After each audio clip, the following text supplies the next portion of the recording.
discussions, your own travels recently, and what you may expect of the coming administration, because many of you all talk to people that us government wonks and policy nerds don't actually have access to. And we know that most of the halls of power are populated by the private sector in America, and not so much by those of us who sit and sharpen our pencils at desks. You know? So let's walk through what we know about the Biden administration's policy for the Middle East. He has been clear that he has 4 priorities. The first is Iran's nuclear program, dealing with that and with their destabilizing activities across the region. It's a little bit of jargon. When you hear destabilizing activities across the region, they're talking about Iran's use of proxies. We're talking about Hezbollah and the Houthis in Yemen and the leadership in Lebanon. And we're talking about their missile program. They transfer missiles to these organizations all around the Middle East, and it threatens their neighbors and it threatens Israel. So Biden's going to look at trying to rein that in. And we'll talk a little bit later about what that approach will look like. He's also going to focus on securing Israel and on the new burgeoning Arab-Israeli peace. He's going to look at ending the wars in Libya and Yemen, and he's going to advance human rights. Now, these things are all a lot harder than they sound. And frankly, the first 3 were also priorities of the Trump administration, who really went after some of these very hard. But unfortunately, bad actors and other countries get a vote. So America can't inflict its will. And this winds up being a long-term, difficult challenge, all of these things. So what do we think is going to stay the same? If we look at these 3 overlapping priorities, one that's very different, what does that mean Biden's going to do? There's still going to be a focus on what we call burden sharing. So we're still going to look at having partner countries take some of the load off of the US, whether that's financially or in terms of diplomacy. We don't want to be doing this work ourselves. We want them to become people who are incentivizing peace talks in countries. We want them to take on missions, training people and putting their own troops on the ground, not necessarily ours. We want them to finance some of these operations, and that will continue. You're already seeing talks about transferring a lot of what we do in Iraq to NATO, so that they can then take on some of our missions there and we can bring more people home, and Biden supports that as well. We're going to see an emphasis continue on religious tolerance. Under the Trump administration, this was a Mike Pence prerogative, and it was really based on a religious imperative that he felt. Under the Biden administration, you're going to see it based on a stress for civil liberties, but you're still going to see that same pressure on countries to show religious tolerance. In the Middle East, this has actually been a really positive outcome so far. We've seen years of tolerance announced in some countries. In the UAE, they're building an Abrahamic village that will have a synagogue, a church, and a mosque in the same compound. In Bahrain, they have an active synagogue, they have a massive Hindu temple, and they have several churches. And they're now to the point where they're bragging about it instead of trying to quietly hide it from the rest of the region. So we're seeing a lot more of this. And of course, as you all know, and we'll talk about a little more, the Abraham Accords that are bringing about some of this, this warmer peace between the Arab and Israelis is a product of some of this insistence by American policy that these old religious animosities be put aside. We're also going to see continued pressure on these countries to reduce their relationships with China and Russia. Specifically, this will be in areas like big data, artificial intelligence, cyber, civilian nuclear energy. It's okay to buy textiles from them, but we don't want your weapons coming from them, and we don't want your technologies coming from them. And why is that? It's because America relies on interoperability with our partners. If we have to go somewhere in the world, we need to be able to plug in to our partner militaries there. And if they are running Russian or Chinese or name your adversarial equipment, and we plug in, those countries can pull down everything that we do. They can pull down blueprints of our technologies. They can pull down our databases and our intelligence.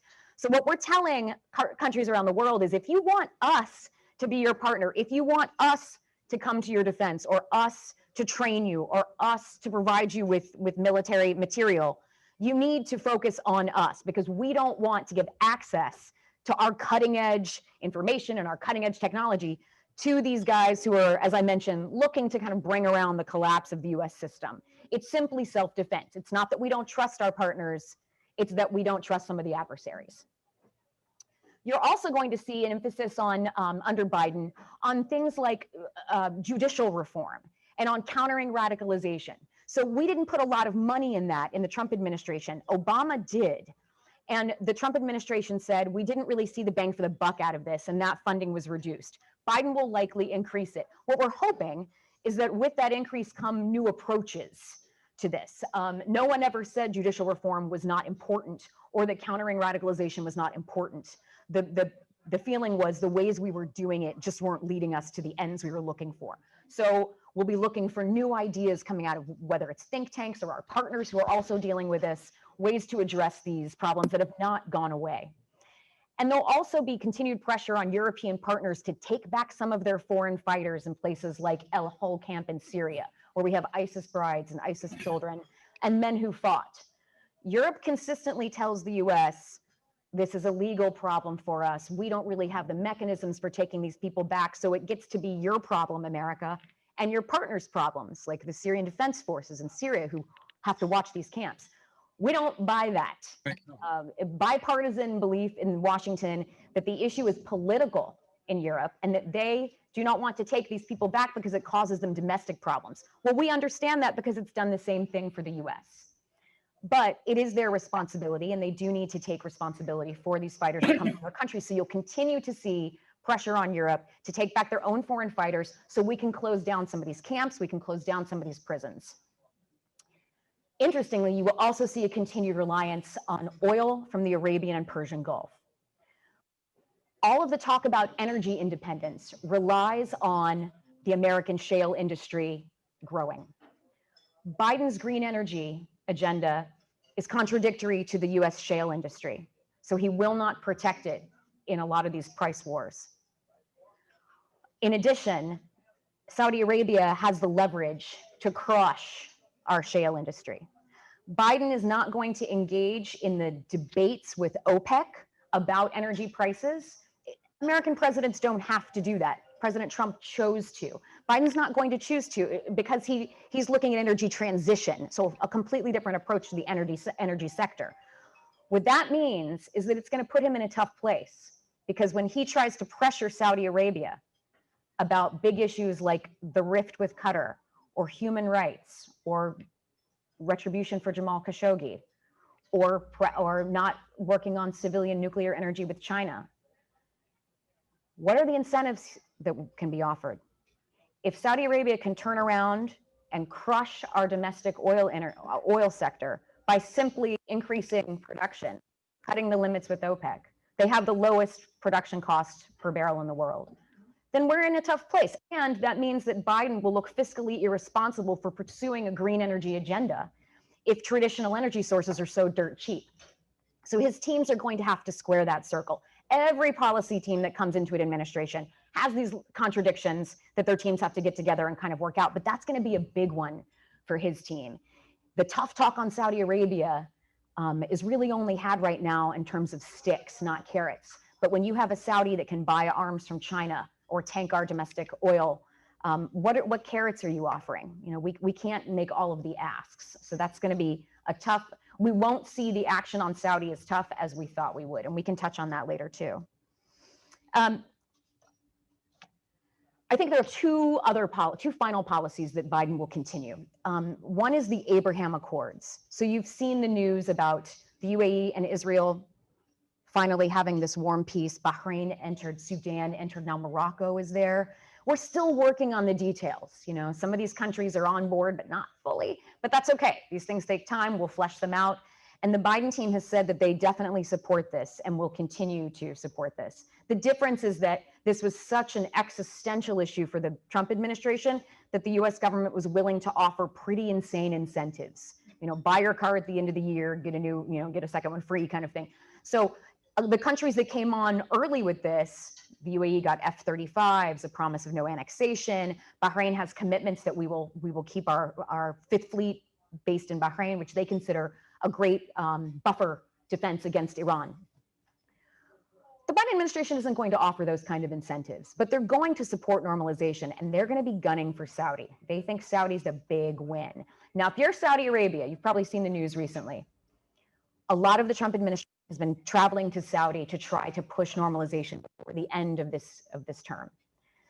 Saudi is playing this very smart. They are hosting all of these, they are agreeing to working groups, but they're not going to normalize. One, before King Salman dies, the crown prince in Saudi Arabia, Mohammed bin Salman, who you've heard quite a bit about, the one that the that is believed to have ordered the killing of Jamal Khashoggi, for instance, he would love to normalize. He sees quite a bit of benefit for Saudi in working with Israel in terms of the economy, in terms of people-to-people ties.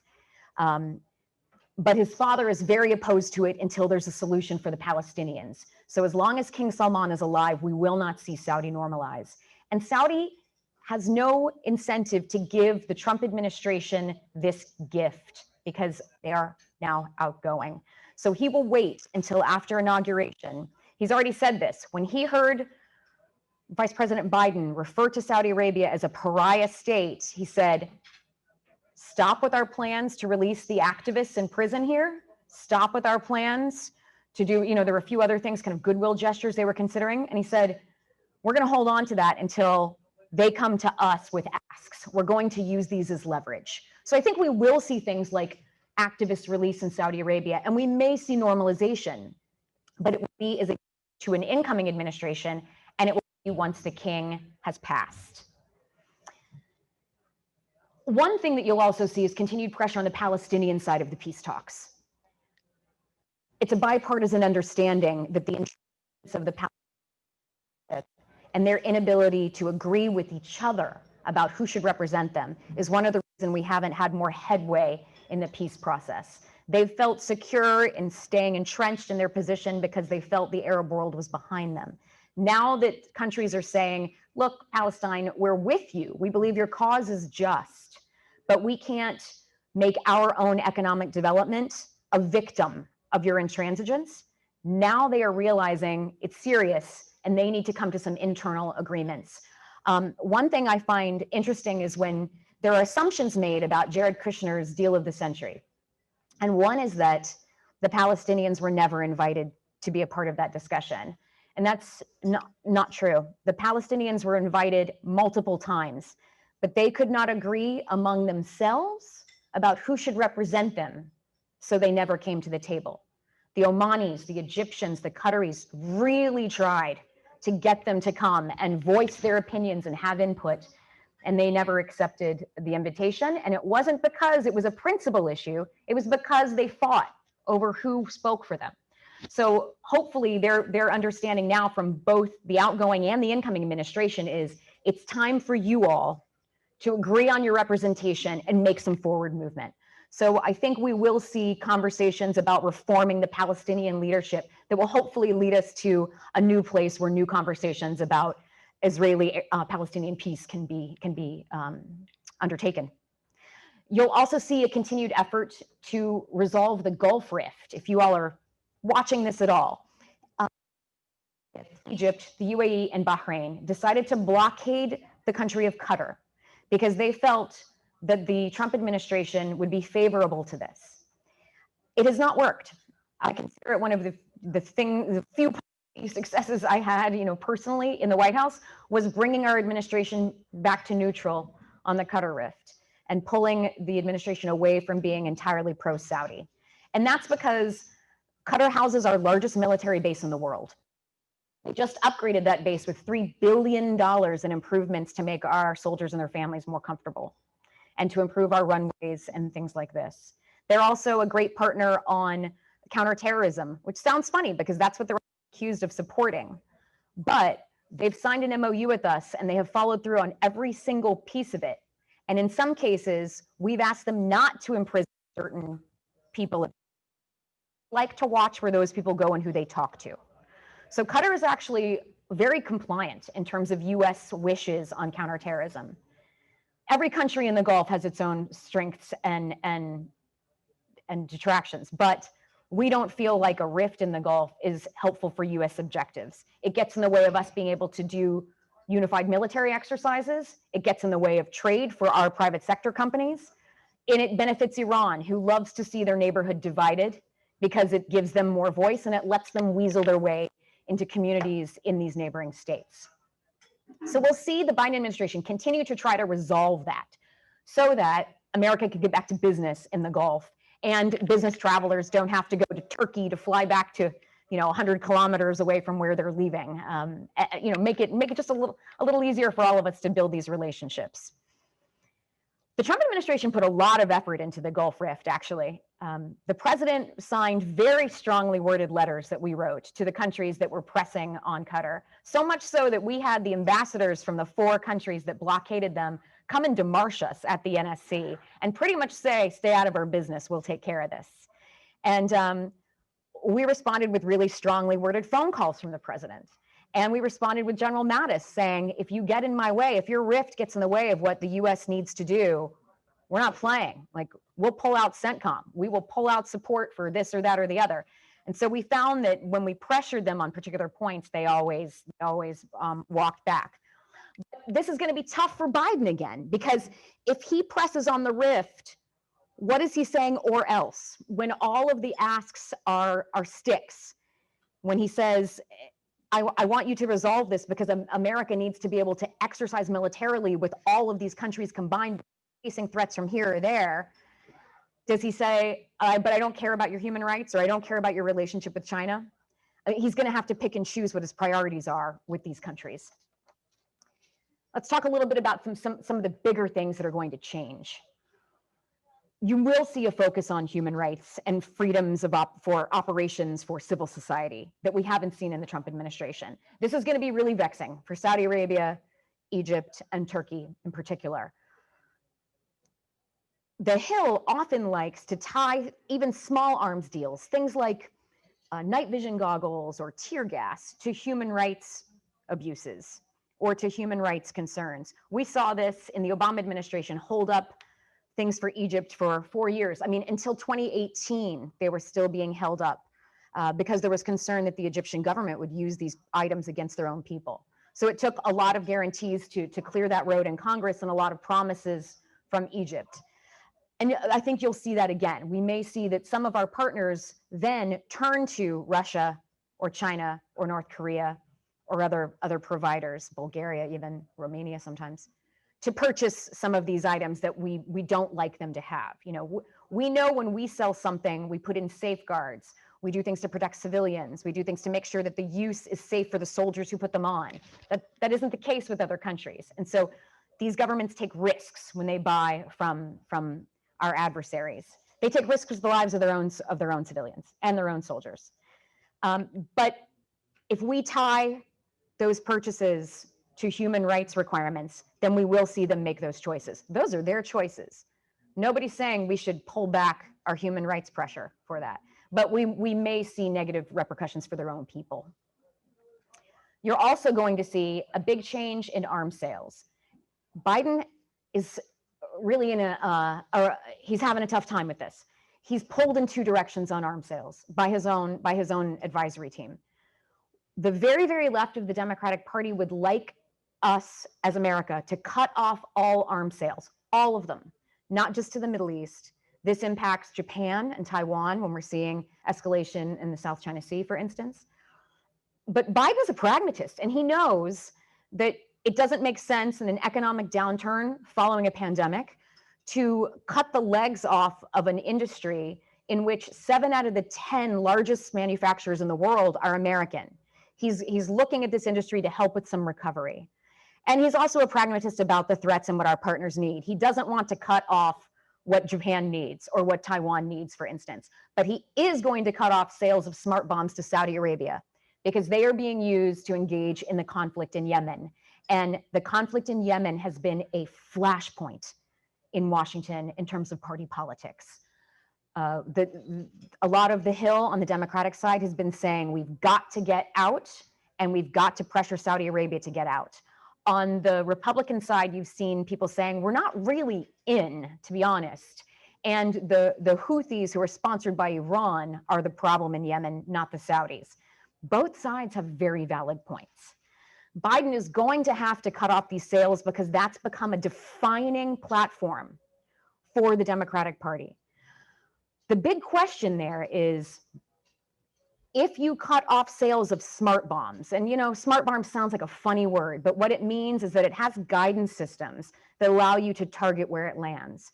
So we have a small cell of military officers that work with Saudi to create no target lists. They define places, they work with the World Health Organization, the World Food Program, and they define places in Yemen that you cannot hit to try to limit civilian casualties. limit them. No, eliminating them entirely is a Herculean task.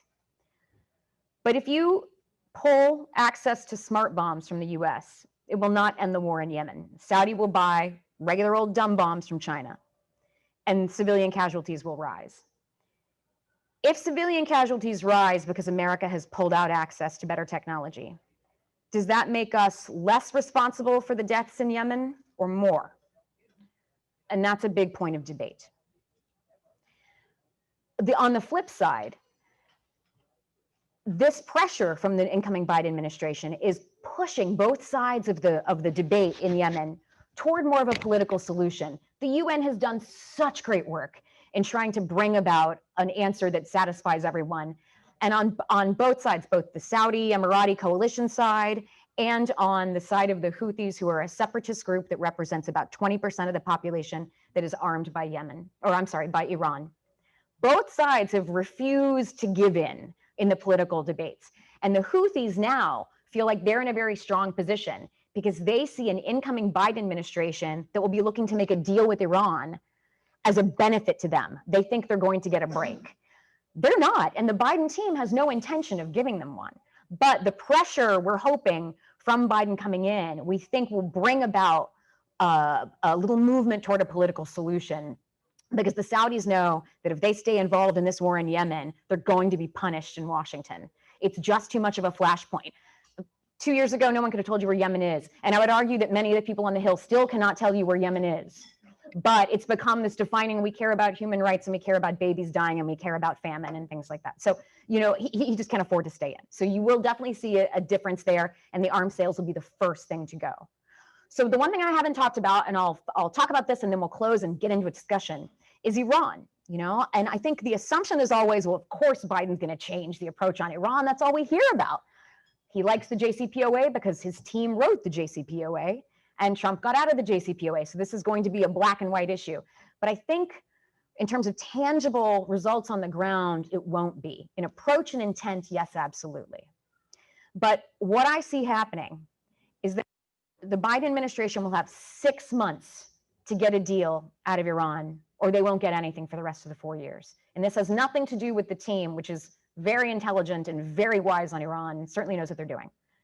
It is because in Iran right now, we're facing presidential elections in June.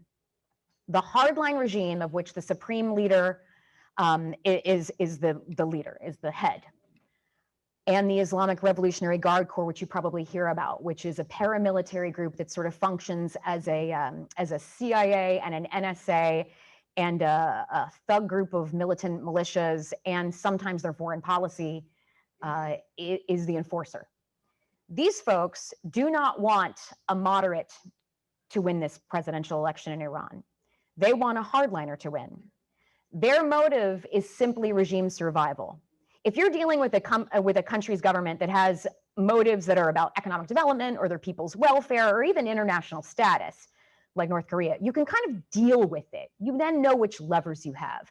When the incentive is simply regime survival, there's not much you can do. And so what's going to happen is if there's not robust outreach early in the Biden administration as kind of a Hail Mary, I mean, it's not a guarantee this would work. But if you reach out really robustly in the first 6 months and say, we want a deal and we're willing to roll back some sanctions and we want to work with you, you may give the moderates a shot at not being kept off the ballot. Right now, they are not on the ballot. And the hardliners in Iran are going around and arresting them and throwing them in jail quietly and removing them from the slate and putting forward Revolutionary Guard Corps members and former military officers who are very hardline as presidential candidates. They need US maximum pressure to stay on at least until June, because they need the public to perceive America as a threat. They can't afford any space for the current foreign minister or president, who are more on the moderate side. If you think there are moderates in Iran, that's who they are, to gain any public support. So if they can get a president elected in June, then there's no voice in their government saying work with the states, work with America. And that's what we are up against. The other thing we're facing is supreme leader succession. So the religious head in Iran is their head of state, not their president. And he's quite old and he has colon cancer. He's not that old. I mean, he's 81, but he has colon cancer. And that, I mean, that's not very, very kind. Succession will be a mess in Iran. They have a really good process for it, but this time there will be so much more at stake. And his own son is best friends with their intelligence lead, and there are rumors that they are trying to work some back channels. It's not in Iran's nature to do a dynastic succession like that, but this is a new time for everything. So we'll see what happens. If they get in a hardline supreme leader, which they will, you're going to have essentially a militarized state. It's going to look like Pakistan in the 80s. You're going to have a state led by the Islamic Revolutionary Guard Corps, completely against the will of the majority of the Iranian people. And you're going to have hardliners who do not want to work with the US. And I'm not saying this because it's a gut. I'm saying this because their ambassador at the UN says it regularly, their president says it regularly, and their supreme leader, who used to get in Twitter battles with my colleague at the White House, says it regularly. We have no intention of negotiating a new JCPOA. We don't know if we'll even enter into the old one with you, certainly not without a lot of gifts from America. And if we do, we're not talking about anything else. So the reason the Trump administration pulled out of that nuclear deal was they felt like Iran was not willing to have discussions about the missiles it was sending around the region and about the militia groups that it was funding that were taking down governments in other countries. And Iran has made it clear those two programs are pillars of our foreign policy, and we're not negotiating on them. So Biden will hopefully be able to get to a new nuclear deal, but I do not foresee any way that we get a deal on the things that caused us to pull out to begin with. So in other words, his intent and his approach completely different than what we saw under the Trump administration. But in terms of reality on the ground, I think we'll be looking at the same. So I'll stop there and open it up for questions or comments or stories or things you all have experienced in your own experience, time in the Middle East. Love to hear from you all. Add some color, add some thought, ask me about other countries, or deep dive into any of this that is of particular interest to you. And please, if you have experience from the private sector you think might come into play, all of us in Washington who sit in government circles and only talk to each other would really love to hear it.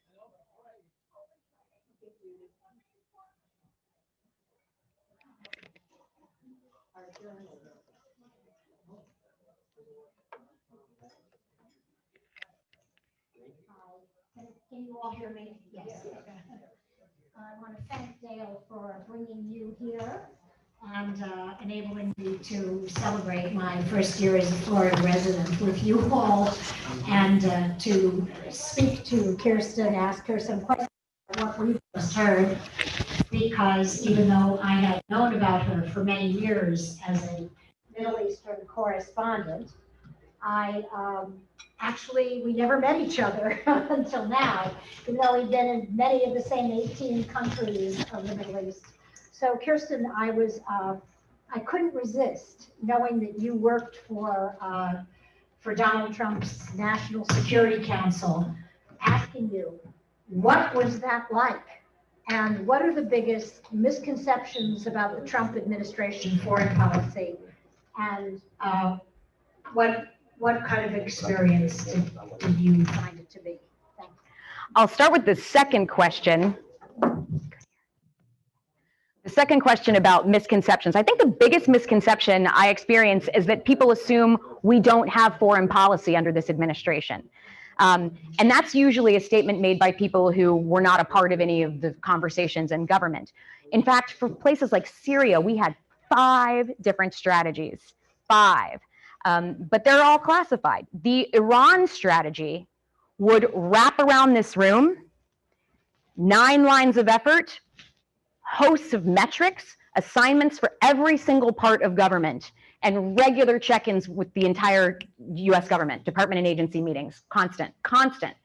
And the metrics aren't always met or great. I'm not saying that every part of government has succeeded, but in terms of a strategy, the thing is locked tight.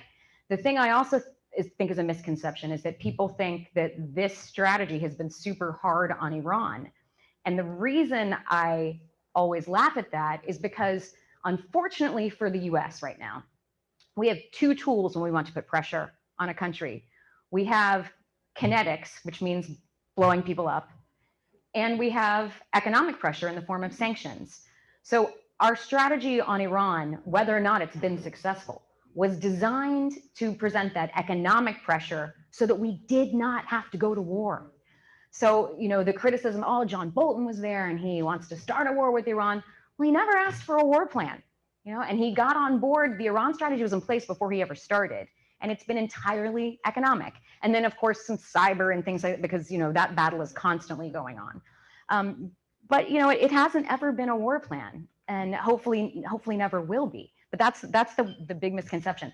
In terms of working for it, I entered in the beginning of 2018, and I was hired by H.R. McMaster. And even at the time, he said, your job is to make friends, build consensus, following the Brent Scowcroft model. If any of you knew Brent Scowcroft, who we unfortunately lost this year, he was a former national security advisor who focused on government-wide consensus. So policy is not made at the White House and pushed down. It's built with the input of all of our departments and agencies. And that's what we focused on. So in 2018, we had a really good team. We had McMaster, Fiona Hill, who you may have seen on some of the Hill hearings, was handling Russia. I was there on the Middle East. Matt Pottinger, who's the current Deputy National Security Advisor, was handling Asia, and he's been a China hand for his entire career. When John Bolton came in, things changed slightly, and it wasn't because Bolton enforced policy, it's because Bolton brought in some of his trusted people, and sometimes they would get in the way of the policy. But that's another misconception. People always assume that John Bolton was really tough, and actually he was not. My biggest complaint about Bolton was that when we brought foreign leaders to meet with him, because they needed to hear certain points from him, you know, they only listen to us so much. They need to sit down across from the National Security Advisor, and he needs to tell this head of state, we don't want you to allow China to build a commercial port because we think they'll weaponize it. And we'd sit him down, and I'd be tapping the paper with my pen, like, please make this point, please. And he would just kind of push it to the side. He hated confrontation. He was always very, very nice. What can I help you with? Why are you here? Let's talk about places we've both been. Let me hear your issues. And he would never deliver our tough points. He was too nice to foreign leaders, you know, which is kind of not what you expect to hear. But that was, working there under McMaster was fabulous. And actually Bolton was not a problem. Some of the politicals who didn't have experience in the areas they were inserted in presented the problems. But it's really, the place is 95% made up of career experts who've been doing this work forever. So, you know, it's in pretty good hands at the real policy level. I was struck by a couple of things you mentioned. You talked about transition from traditional power centers to new players. We have both lived in Egypt, in people living on the Nile. If Egypt goes, the Middle East goes, are you at all worried about the stability of Egypt and pressing too hard on human rights in a country which is struggling economically, politically to survive? Yes, I'm worried about the future of Egypt just writ large. And it's only because, you know, I lived there in 1992 for a year. I went back year after year after year after year for work, and I've watched it, unfortunately, kind of economically decline. I've watched the happiness of the people decline. I've watched even the status of women decline, you know, instead of what the trajectory we would hope to see. I know some incredibly brilliant Egyptian statesmen and diplomats who I think the world of, and so I know they have the brain power to pull themselves out of this. But they seem to undergo a series of political transitions that are based on strongmen, and state oppression is a primary tool of their control. And that is only going to lead to discontent among the population, that leads to radicalization, that leads to terrorism, that leads to overthrow. So I don't see the path they're on being one that's going to be helpful for the region. And unfortunately, like you said, if Egypt goes, the region goes. So while people are watching strong men in Egypt become more powerful and not be challenged, they take on that model. Egypt also is in an economic, pit. I mean, they have nothing to offer in terms of their own development. So they're completely reliant on external powers. So that means us, that means Saudi Arabia, that means China, that means, you know, whoever else. So when you have a country that's that large and that geopolitically important, and they can be leveraged by external donors, then you also have a problem, because then you're in a bidding war with potentially your adversaries for control of that corner, you know, the Mediterranean, North Africa. I mean, they're the gateway to everything. You talked about Iran and how difficult Iran is going to be for the Biden administration. Donald Trump tried very hard to have a maximum pressure strategy, which did not work. We're now facing a situation where Iran has 12 times the amount of fissionable material that they had when the JCPOA, the Iran nuclear deal, was signed. Do you think it is possible that in between now and the time that President-elect Biden takes over, the Israelis or the United States under President Trump will take military action or do something to stop the Iranian nuclear program? I think if we do, it will be cyber. That will be the primary tool. We do not want to send planes over Iranian airspace and hit those nuclear facilities. Israel cannot do that without Saudi permission. They can't fly. They would need overflight permission from Saudi in order to get there on one plane's tank of gas, kind of thing. You know, I mean, and we don't see Saudi offering that permission because Saudi is in the front line for retribution from Iran. So I think there are so many little players in the mix that we won't see a warlike action, but we'll very likely see cyber action. Now remember, cyber action, you can't just create that in a day. Anything that you see happening cyber today was started 10 years. You know, it takes a long time to build those tools and get into things. So all of that has been worked. You know, it's waiting for that little moment when you can get something inside of a system. So if we can get in there, we will get in there, but it's not only because of where we are now. We would have done it last year. We would have done it 2 years ago. If the US government can get into Iran's nuclear facilities with cyber and slow them or shut them down, as we've done before with the Stuxnet program, we'll do it. And I think Biden would also do that. You do have advocates for just taking it out in the US government, but they're not really the decision makers. Two last questions, and I hope they'll be fast so that we can open this up to you all. One, President Trump tried very hard to get us out of these endless wars that have now been going on in some cases for 17, 18 years in Afghanistan, Iraq. Do you think President Biden will succeed in doing that? And not because he won't give it a really good try and a lot of really smart thought.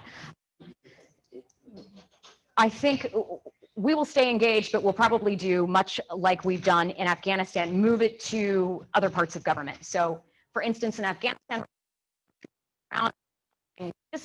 and training missions, but they're not really doing the counterterrorism work. We've handed that to the CIA years ago. So most of our like capture kill mission is conducted. When you pull our troops out, you're pulling out kind of the softer, gentler side of what we do, which people don't think about. We're pulling out the soldiers who are training the Afghan soldiers, who are not only teaching them, here's how you do counterterrorism operations, but also here's what civil military relations look like. Here's what rights of civilians look like. I mean, there are lots of, when we train a partner military, we stuff it with lots of things that teach them how to behave like responsible militaries. It's not how to kill people. So if we take that out, we're taking out the softer side of the training we're doing, but we're not actually taking out the operations that reduce the threat in that country. So like if in Iraq, we transfer the mission to NATO and we pull our troops out, we can still keep JSOC elements going in when they need to. If we have to take out terrorists, we don't have to have troops on the ground to do a lot of what we need to do there. And my last question, and this is kind of one that I think will be a segue into what we're going to talk about. I hope we get questions from the audience. One of the accomplishments of the Trump administration has been President Trump keeps saying he's finally killed ISIS, that ISIS and Islamic militancy is dead, let's move on. Is it going to come back? Are we being too complacent about the terrorist threat that still remain in the area, in Europe, and possibly even here? I think ISIS is as dead as Al Qaeda is, which means not, you know? It's just changed kind of parts of the world. Right now, the big terrorist safe haven we see is in West Africa, where there's quite a bit happening, and it's very ungoverned space. And there's transfers of weapons and trafficking people and drugs that are sponsoring and funding the terrorist threat. We haven't laid off of it, but what's happening is that you have a pull between great powers competition and counterterrorism. We have a finite number of people and amounts of money. And so if you saw recently, the Department of Defense is doing a review of the detailees it sends to the CIA to assist with their counterterrorism work. And really, the politics of that is it's intended to draw attention to the fact that counterterrorism is still an important mission, and that you can't expect the US government to do both countering of China and Russia and countering of terrorism without increases in either budget or billets for people or expertise. Okay, I think we're going to take some questions from the audience. I'm sure there are things that I haven't thought of that are on your minds. So if you have a question, just raise your hand and stand up. Tell us who you are, and go ahead. Back there, the gentleman back in the back. It seems to me the bottom line here is that Saudi Arabia is our great ally, just like the Bush family. They a grown family, they're friends for many years, for both administrations, and our problem is Iran. So if we work closely with the Saudis, I think that we're going to come out way ahead. Is that correct?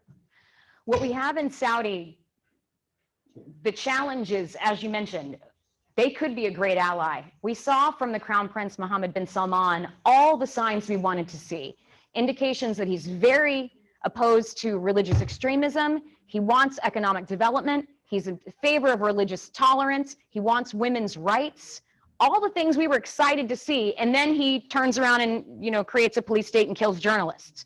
So what we're hoping to do is shift his mode of governance. We think he has a vision that is very positive and very much the way we'd like to see the country go.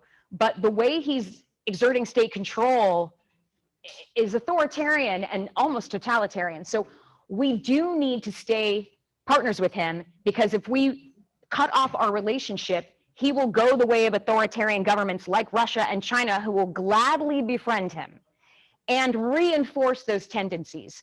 He's very, very afraid right now of succession. He's very afraid of being replaced as the crown prince and of not taking the throne.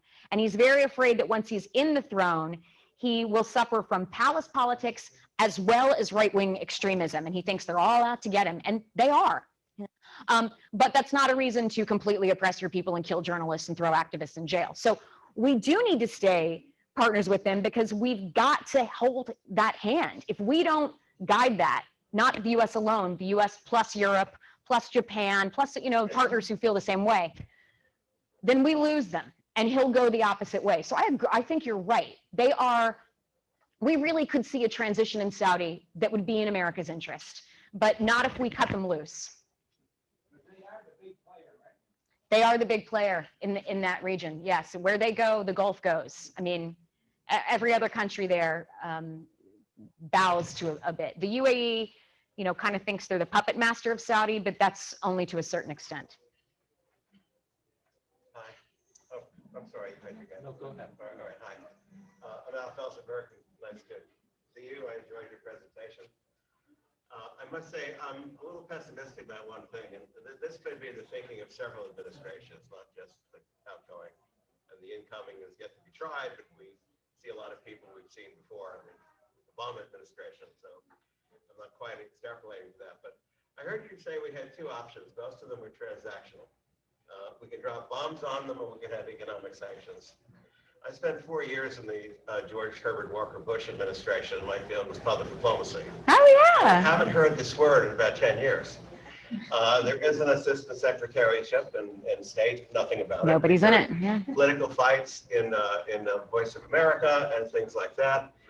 I went to Russia in '89. It was, no, more than that, 93, 94. People were still talking about Ronald Reagan's speech at Moscow University. Now, my question for you is, and to bring back, you want something from the heartland, or wherever we are, Palm Beach is part of the heartland, but you talk to people here a lot. They have young societies over there. Young societies, they need a private sector. They want our music, they want our computer companies, they want us. Right, And that is a tremendous asset. It's not bombs and it's not sanctions. right. Now, what are we going to do about this in the next, let's give them 4 years, next 4 years? What is going to change? How are we going to have interactions? They don't want to learn computer science in China or Saudi Arabia. They want to come to Berkeley. They want to come to Stanford. Right. They want to come to MIT. Any thoughts for the new administration on this? Yeah, and you know, several past administrations, Trump actually did quite a bit on this, a ton on this, and I think we'll see more in terms of public diplomacy. Right, right. But the problem is what government does is we focus on these kind of cutesy, you know, let's teach kids to make soccer balls out of trash kind of public diplomacy programs instead of let's bring in Microsoft to train a generation, right? You know, and that's been and Obama made a really concerted effort to pull in private sector, and he got buy-in from, you name a big company. But what happened was the government didn't know how to make the ask. I mean, I was in the room for these conversations. So they'd all be Pepsi, Microsoft, they'd all be there going, tell us what we can do. We believe in this mission. We want to help you, you know, transform the Middle East, and we want to see reductions in radicalization among their youth, and we're here to help. And then the US government would kind of go, well, what could you tell us what you could do? Could you give us like a Chinese menu? Or maybe you could just sponsor an internship program, you know, and the big corporations were like, this isn't even worth our time. The US government's small fry, you know? So we really haven't turned to the private sector in a strategic way and said, we need you guys to pitch in. And I think that's what it's going to take. We have seen a lot of the companies do it on their own. We've seen entrepreneurship is almost a boring buzzword in the Middle East now. They don't want to hear it anymore because there's so many entrepreneurship programs, which is great. But you know, once you throw a workshop, that doesn't give somebody a job. You know, you can set up little loans, but that doesn't make the business succeed. So the hand-holding has to happen. And then what we're also seeing is there are expectations among these societies of certain kinds of jobs. So they don't want to work in McDonald's. They don't want to work in the Staples, you know? They want to be paid to stay up. Right, right. Our skills and our society here, our music, our movies, all the things they do want. Right. When you go there and you start. Oh, when they get it. They get all of that, right. And I mean, look. They want to learn how to do this. And we've done quite a bit of that recently. So there's a lot of that kind of training happening in a lot of these countries. But what America's doing is we're taking it to India, we're taking it to Bangladesh, you know, we're taking it. So we're training countries. They're just not these particular countries. Which office would the next president turn to? Where would this? This would happen in the Undersecretary of Public Diplomacy if it was PD programs. But if we're talking about private sector engagement, they probably need to make that a mission for someone. That's not currently under the public diplomacy rubric. And as you mentioned, there's an undersecretary slot for that was never filled in this administration. And that's because the theory was under Obama, we put millions and millions and millions, maybe hundreds of millions of dollars into countering violent extremist programs. But the programs could not prove a return on investment. There was no way, and the argument often was, well, this is a generational battle. But because of that, when you go back to Congress, you can't show how the money has had an impact and the money doesn't get renewed. So you came to the Trump administration, there was no money for that. And private sector was told, you need to get on this. Now the governments in some of the countries have really taken that on, but not in others. In Egypt, you don't see it. And they need to fix their education systems. I want to go and train these people. I went to Somalia and set up a job training program because I want to hire Somalis. And they came to their first day and no one's literate. No one was literate. And they don't know what a job is. So the idea that you're going to come here every day at 8 a.m. and you're going to work, you know, they come for 3 days, get their money, and then they leave until the money's gone. And then they come back because they're used to kind of very sort of manual labor, pay for effort. And so these companies are like, look, we're happy to train them and hire them, but it's not our job to teach them to read or to teach them what work is. You know, their own governments have to get on that. So call us when they're ready. We heard that a lot. Bill, you had a question? Yeah, I listen very carefully to what you were saying about Iran, and it sounds to me like we have no options, particularly if the hardliners get further control in 6 months. Let me ask you directly, if you were president, what would you try to do in the next few months? I would, you know, and I'm not, I believe the hardliners are trying to do this, and I don't trust Iran's government. But I would absolutely go in with the biggest hug and the biggest wet smoochy kiss right out of the, right out of the inauguration, because I do think we have this short window between now and June where we can give a shot to some other folks in government. If we miss that window, we're out. What's going to happen, unfortunately, is that the Biden team is going to do what would usually be smart, which is sit and assess first, and we're going to lose that window. What you see in Washington is the debate between where people sit on Iran usually is a product of what part of government they came out of, because Iran has two governments. They have their foreign minister Zarif and their President Rouhani, who really are kind of moderate guys and want to work on a deal and want to be part of the international community. And they are the front for the paramilitary-led, religious, extremist government. They run kind of, that is a shadow government. Think about the way the Soviet Union used to be set up, where you have this sort of front government, but then you have the Communist Party in the background that really runs everything. The supreme leader has hundreds of billions of dollars outside of the country. That's more than the national budget has, you know? I mean, so this shadow government is massively oversized compared to the real, you know, the positions that the international community is used to dealing with. We don't have a supreme leader in other countries, but our State Department, for instance, reads a certain level of classified material through most until you get to the very, very top. And so they don't see what the intelligence community sees and what some of our specialized military units see, which is all of what the IRGC is up to, a lot of the intelligence planning on the side of Iran. And then our intelligence community doesn't see the little cutesy things that the foreign minister and, you know, the president say that are like, hey, we want to work with you. So you have our two communities. If you're a diplomat, and not if you're Secretary of State, but if you're a diplomat on the Iran desk, and you are an intelligence person inside the CIA or DIA or NSA working on Iran, you see entirely different Irans. And our intelligence community can't tell the diplomats what they're seeing because they're not cleared for it. Most of the State Department is only cleared to the secret level, some to top secret SCI, but they have to go to a special room. They have to know what piece of information is available. Someone has to read it to them, show it to them, and then they have to leave. Whereas if you're in the intelligence community, it comes into your desk all day long. It's all you see, you know. So, and then there is a lot of it that is only visible to very, very senior people, and the rest of the government has no access to it. So, of course, they wouldn't necessarily not trust the government because they don't see the things that they're up to, you know. And so I don't blame anyone who is very kind of warm fuzzy on Iran, because if that's the information they have access to, it's a logical approach. But we are in a position where we don't really have a whole lot of options. If they do elect a hardliner and succession goes the way of another hardliner, we have 100% hardline. So then our only option is to continue to reach out to the Iranian people and hope that they get sick of it themselves. We're not going to overthrow their government, right? So, and if we're not going to continue sanctions, one thing that we are doing, and I'm doing this at the Atlantic Council, which is why I can talk about it, because we've seen this being a problem, we've been like struggling with it, is I have a human rights lawyer who's just finished a project she spent a year on what we're calling strategic litigation.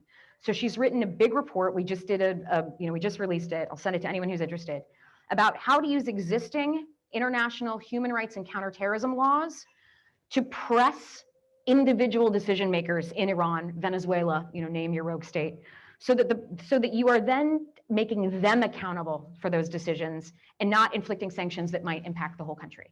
You know, it's really trying to kind of pinpoint that effort. So it's taking that economic tool and sharpening it. And some of the changes will actually take legislative action.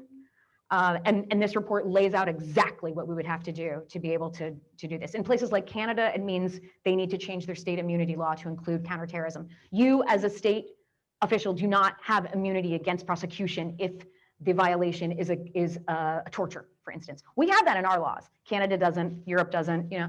So it lays out kind of what these little things are, so that hopefully it'll give the Biden administration, something a little more pointed to work with. And I think every administration, Obama tried reaching out and being warm and fuzzy. Trump tried putting the pain on. Now we got a new approach. You know, it's going to be a constant struggle until we kind of figure out what works. But since the regime only cares about their own survival, their own financial welfare, you know, their own revolution, then there's really nothing we can incentivize them with. I think we have time for one more question if there is not. So, excuse me, first of all, thank you so much for coming here. This has been really amazingly interesting. I'm one of those people with all those clearances. I'm from See? Washington, and the fact that we just took out the senior scientist from Iran's nuclear program shows you that we are on top of things. That's going to set them back a little bit. Stuxnet was And send a also- message to other scientists Yes, about being it involved will. in those And programs. So thank you for saying that. The other question I have, though, and I'd like to hear your thoughts on, is Turkey. Mm. You know, Turkey has been one of those countries where having this coalition that Trump put in place, and I'm a Trumper, so I'm, you know, just so you know, I'm not ashamed like a lot of people don't want to talk about it. He put that in place for lots of reasons. One of them was Turkey. So Turkey wanted to buy weapons from us. We said no, and they went to Russia and they got their weapons. So, you know, what do you think Turkey's going to do now in terms of Iran? Because now Turkey is the only country that really has that kind of a relationship with Iran, who actually at this now, right this moment, their economy is in the tanks. They are asking people to sell their jewelry and give the money to the state. So Would any of you do that? If America, I'm just, you know, I would not.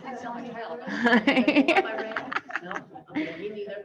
Yeah, I mean. So I'd just like to hear your views on Turkey. Yeah, Turkey is all, I think the reason we often screw up our policy on Turkey is because Turkey for us falls on a seam. So you have the Europe folks across government dealing with it, and you have the Middle East folks across government dealing with it, and they usually don't agree. So in this administration, what we had was us saying, get on Turkey. Look what they're doing in Libya. Look what we're seeing in Syria. They are trying to create this, you know, these parallel peace processes so that America looks delegitimized. We cannot let them do this, and they're advancing Iran. And then the Europe folks would go, look, we get it. We get that Turkey, you know, that Erdogan's kind of a jerk, but we can't have NATO look fractured while we're seeing a resurgent Russia. So please don't go after them, because that will just make Russia more emboldened. And, you know, so we kind of were like, but now it's to the point where we can't hold back. You know, Syria, Libya, Nagorno-Karabakh, they're everywhere meddling, and I don't worry as much about them and Iran forming some sort of impenetrable alliance, because they're on different sides of the argument in some countries. On some are. Yeah, in some place, not all, but in some they are, and that might be enough just to kind of keep a wedge as long as we need it. I mean, Pompeo was just there talking to, I don't know if he was there, but he was just speaking to their foreign minister about the fact that we just sanctioned them for buying Russian missile defense system. We told them we would, and they called our bluff. We told them they couldn't have the F-35 if they did it, and they called our bluff, and we followed through, and we've sanctioned them, and we didn't sell them the F-35. And so we're not advocating for kicking them out of NATO yet, but we are saying, all right, Turkey, we're not playing. You know, what we haven't done is wade into any of the conflicts. So we haven't said, all right, we're going to get into Libya because you guys are screwing it up. You know, UAE, Egypt, we haven't done that because no one wants to do that. And I don't see Biden doing that. I don't see him also saying, let us get into another war, you know? So Well, the interesting part about that is during the Iran deal with Obama, Iran never signed the deal. Obama gave him billions of dollars on good faith, and Iran never signed that deal. they didn't sign a deal. And then when we wanted the arms embargo, you know, not to expire, we said, we're still in it. I mean, we've all been kind of like using it. Yeah. You know? Have to, because they never signed it. And it was never a treaty. You know, they're looking for that. They want a treaty from us, and I don't see them getting it. On pallets in cash. Yep. And we actually saw that money go to the IRGC. Yes, We we did. saw it go there. We know it. You We've know, tracked this it. Iran Yeah. deal isn't a deal because it was never signed. And if we get back into it and we don't see the changes in their other behaviors, we really haven't gained anything. But, you know, what the Biden team says is, well, it at least gets us back to where we were. But we won't have gained anything, and I don't think we're going to gain anything. I don't think so either. Yeah. They don't have to. They didn't sign it. They don't have to. Yeah. Yeah, they're in a pretty strong position if you're the regime. We just have to hope that the people of Iran say, all right, we're done with this. The thing is, the regime has always been really good in Iran about an ebb and flow. You know, so they'll put straight women stay home, blah, blah, blah. But then they'll let off when they think the population is getting nervous, and they'll let you have a little hair showing out of your hijab. They'll look the other way when there are parties full of alcohol in people's private homes.